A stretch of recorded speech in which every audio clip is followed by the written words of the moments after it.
खदीजा सलामुल्लाह अलैहा दुनिया से रुखसत हो रही हैं तो हम पुरसा पेश करते हैं उनकी बेटी फ़ातिमा ज़हरा सलामुल्लाह अलैहा को। 3 बेटियां तारीख़ में बड़ी मज़लूम गुजरी हैं।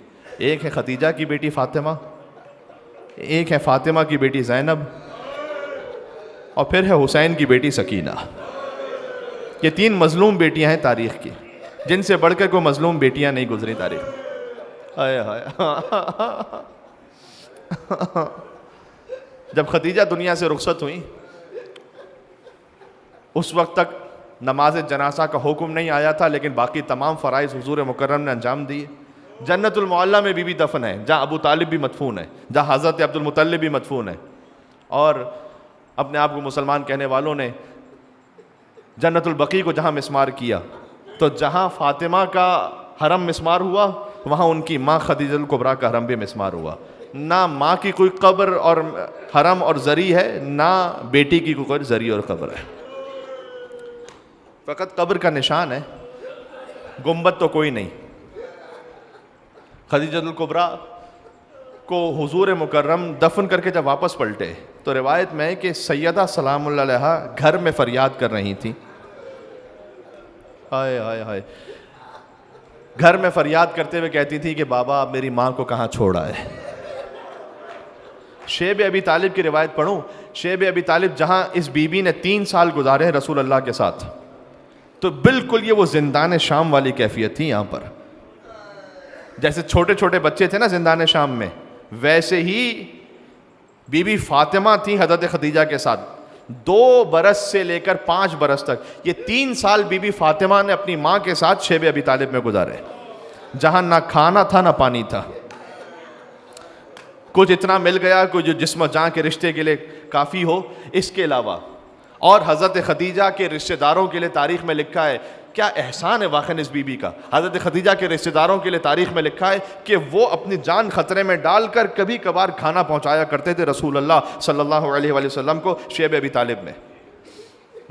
इसके अलावा एक कैफियत ये आई कि फिर खाना ख़त्म पानी ख़त्म, तो जड़ी बूटियों को निकाल कर जो उनकी नमी थी उन्हें चूस कर कुछ अपने आप के लिए पानी का और ताजगी का एहतमाम किया जाता था। यहाँ तक कि एक जहरीली जड़ी बूटी वो हज़रत खदीजा, बहरहाल रसूल अल्लाह तो इल्म रिसालत से सब जानते हैं, लेकिन दुनिया के असबाब यही थे। जब खदीजा की औलादों को जहर देकर मारा गया है, चाहे वो मौला मूसी काज़िम हो या इमाम रज़ा हो, उनसे पहले मौला मोहम्मद बाकर हो, मौला जाफ़र सादिक हो, सब खदीजा की औलादें थीं जो जहर से मारी गईं। तो फिर इनकी माँ जहर से कैसे ना जाती। बीबी खदीजतुल कुबरा ने एक जड़ी बूटी ऐसी खा ली कि जो जहरीली थी, जिसकी वजह से बीबी की शहादत वाक़ हुई कि शेब अबी तालिब से बाहर आई इस अंदाज में कि मैंने कुछ उलमा से तो यहाँ तक सुना है कि गोया अब चल नहीं सकती थी बीबी को उठा कर लाया गया, जैसे गोया एक मैयत लाई जाती है। ये खदीजा के मसाइब हैं। अल्लाह अकबर। तो बीबी फ़ातिमा तो ज़हरा फरियाद करती थी कि बाबा आप मेरी माँ को कहाँ छोड़ आए। उस वक्त जिब्राइल नाजिल हुआ और तसल्ली दी, कहा या रसूल अल्लाह, अल्लाह आपको सलाम कहलवा रहा है और दुरूद सलाम के बाद अल्लाह ये कह रहा है कि आप अपनी बेटी से कहिए कि खदीजा जन्नत के एक महल में है, जिनके दाएँ जानिब आसिया का महल है, बाएँ जानिब हज़रत मरियम का महल है। अल्लाहुम्मा सलाम व मिनका सलाम व अलैहिस्सलाम, अल्लाह ताला की जानिब सारी सलामती है, उसी की जानिब से सलामती नाजिल होती है, उसी की तरफ सलामती सारी वापस पलटती है। बीबी खदीजतुल कुबरा की विसाल पर हज़रत फ़ातिमा ज़हरा को तसल्ली दी गई। मैं कहता हूँ काश कोई जिंदान शाम में भी होता, सकीना को तसल्ली देने वाला। सकीना को तसल्ली ऐसे दी गई कि कभी शिमर का तमाचा था, कभी उमर साद का कोड़ा था। हाय हाय मैंने कहा ना ये बेटियां बड़ी मजलूमा हैं। जब खदीजा रुखसत हुई तो फातिमा 5 बरस की थी, जब फातिमा दुनिया से रुखसत हुई तो ज़ैनब 5 बरस की थी। जन्नत से एक कफन रिवायतों में मिलता है कि हज़रत खदीजा सलामुल्लाह अलैहा के लिए नाजिल हुआ था हुजूर मुकर्रम के पास। जब कफन का एहतमाम न हो सके तो जन्नत से कफन नाजिल होता है इन हस्तियों के लिए। ला यौम का यौम का या अबा अब्दुल्लाह, ये फ़कत हुसैन इब्न अली का वो इम्तिहान है कि हुसैन का लाशा 3 दिन तक बेगोरो कफन करबला की जलती रेत पर रहा। मैं इमाम हुसैन का जिक्र इसलिए भी कर रहा हूँ, रमज़ान का महीना है, जब प्यास लगे तो कहना अस्सलामु अलल हुसैन। जब इफ्तार के वक्त पानी देखना तो याद करना हुसैन के उस वक्त को कि जब 6 माह का बच्चा हाथ में था। हुसैन ने उस वक्त आप शियों को याद किया है, फरमाया या शियती महमा शरीब तुम अज़बिन फस्कुरूनी औ समय तुम बेगरीबिन औ शहीदिन फंदबूनी। ऐ मेरे शियों, अगर कभी मीठा पानी मिल जाए तुम्हें तो तुम हुसैन की प्यास को जरूर याद करना। कभी किसी गरीब का जिक्र हो तो हुसैन की गुर्बत पर जरूर रोना। फिर फरमाया लैतकुम फी यौम आशूरा जमीअन तंजुरूनी, काश तुम आशूर के दिन होते तो तुम देखते। कैफ अस्तिस्कील तिफलिन फ अबौ अन यरहमूनी, कैसे हुसैन 6 महीने के बच्चे के लिए पानी मांग रहा था, कोई पानी पिलाने वाला नहीं था। 3 भाल का तीर चला, फनकलब सभी अला यदिल इमाम, बच्चा हुसैन के हाथ में पलट गया। हज़रत फ़ातिमा बिनत असद की जब वफ़ात हुई तो मैंने अर्ज़ किया हुज़ूर मुकर्रम खुद कब्र में उतरे, एहतमाम के साथ दफन किया। याद है कुछ जब बीबी फ़ातिमा ज़हरा दुनिया से गई ना तो अली इब्न अबी तालिब भी कब्र ज़हरा पे बैठ कर मरसिया पढ़ते थे। कहते थे या रसूल अल्लाह, आपके बाद सैयदा की जुदाई इस बात पर दलील है कि इस दुनिया में कोई दोस्त किसी दोस्त के पास बाकी नहीं रहता, अली तन्हा हो गया।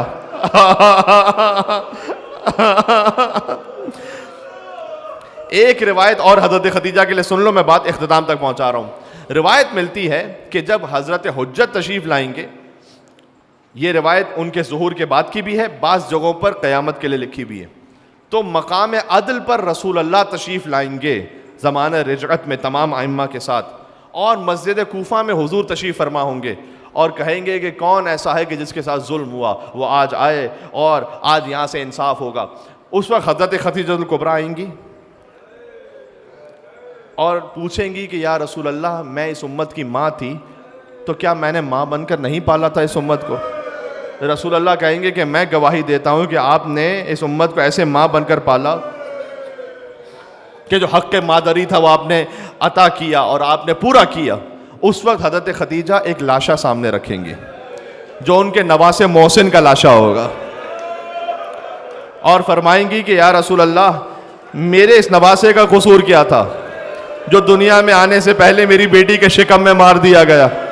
मैं हाथों को जोड़ के कहूँगा कि ऐ बीबी खदीजा, आप हज़रत मोहसिन के लाशे को लेकर आईं तो फ़ातिमा तो ज़हरा मोहसिन के लाशे को क्यों ना लाईं? इसलिए कि सैयदा के हाथ में अली असगर का लाशा होगा।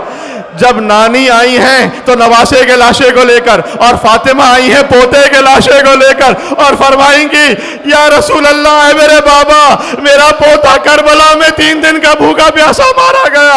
आखिरी जुमला ये है, एक हाथ आगे बढ़ाएंगी जहां अब्बास के कटे हुए बाजू होंगे और